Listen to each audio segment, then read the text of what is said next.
متابعينا الكرام، السلام عليكم ورحمة الله.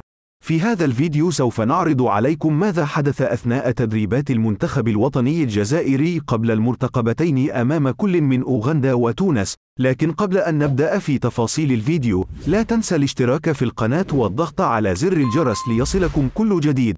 إذن يواصل المنتخب الوطني الجزائري التحضيرات الجدية، وهذا من أجل المواجهتين أمام أوغندا، والتي ستكون بطابع رسمي في الكاميرون بملعب جابوما، والثانية بملعب 19 ماي بعنابة، والتي ستكون بطابع ودي يوم 20 جوان الحالي.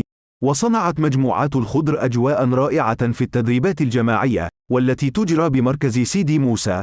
وصنعت لقطة حسام عوار الحدث، وهذا في لقطة ضمها الناخب الوطني الجزائري جمال بالماضي، بالإضافة إلى أمين عمورة وعيسى مندي. وهكذا كانت الأجواء كما تشاهدون في الصور.